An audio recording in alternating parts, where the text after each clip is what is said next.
Marathon மெய்தல் பாலை ஐவெள்ளத்தில் குறிஞ்ச நிலத்தை ஆட்சி புரிந்து கொண்ட நெப்பி தேவனுக்கு வளர்ப்பு மகளாய் பிறந்து சீரோடும் சிறப்போடும் வளர்ந்து வாழ்ந்திருக்கின்றேன்.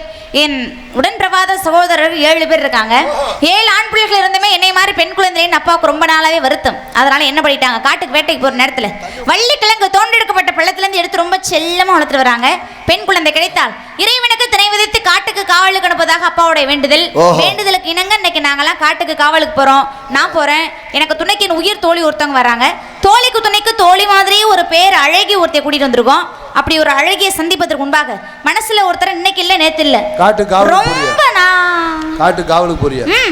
ஆமா, வள்ளி திருமண கதையின் முறைப்படி நம்பிராஜன் மகளை தானே காவலுக்கு அனுப்புவாரு. அதுல என்ன சந்தேகம் தாங்களுக்கு? இன்னைக்கு என்ன புதுசா பேத்தி அனுப்பி விட்டுருக்காரு காவலுக்கு. நான் போறேன், வாங்க. ஏய் இங்க வாங்க. நம்பிராஜன் பிள்ளைகளுக்கு யாரு கல்யாணம் பண்ணி வச்சது பேத்தி வர்றதுக்கு? நீனா ஒரு முடிவு பண்ணிட்ட. தாங்கள் என்னை பார்த்து ஏகவசனம் பேசுகிறீர்கள். இல்ல, என்னைக்கு உங்களை பிடிக்கவில்லை. வள்ளிநாயகம், தாங்கள் என்னை பார்த்து பேசுவதற்கு என்ன தகுதி இருக்கிறது? நான் என்ன சொல்றேன்? என்னை பார்த்து பேத்தி என்று ஏகவசனம் பேசுகிறீர்கள். என்னை பார்த்தால் பேத்தி மாதிரியா தெரிகின்றது. தேவையில்லாமல் தாங்கள் சொல்லிக்கிட்டே இருக்கேன்.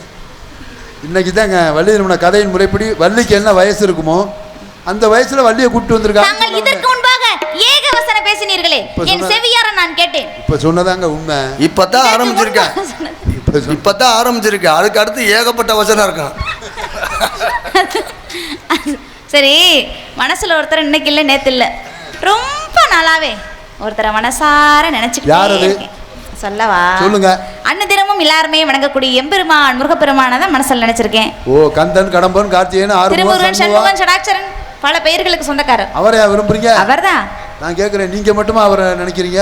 இங்க அமர்ந்திருக்க நாங்க எல்லாருமே அவரை தான் நினைச்சுக்கிட்டு இருக்கோம். அப்பா அப்பா, என்னங்க மகளே, நீங்க எல்லாம் நினைச்சிருக்க நினைப்பு வேற, நான் நினைச்சிருக்க நினைப்பே வேற. அது எப்படி?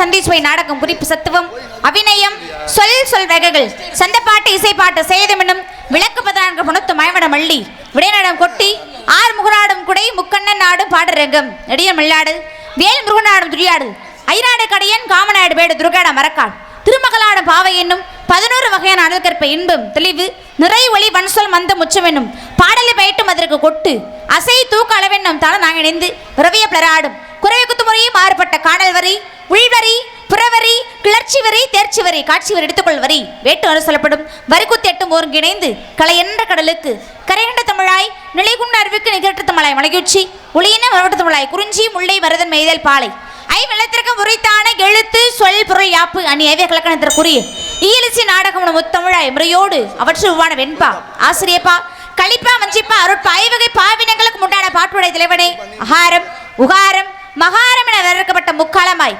காலத்திற்குளமாய் வரவேற்கப்பட்டு என் மனதில் இதம் தந்து ஒளியாய் மணியாய் வளமிகு சுடர வர வேண்டும் வரம் தருவேன் குகனே குன்றுதோர் ஆடும் குமரா மாயவன் மருகா கந்தா கடம்பா கார்த்திகையா உன் தாழ்பணிந்தேன் சரணம் சரணமையா.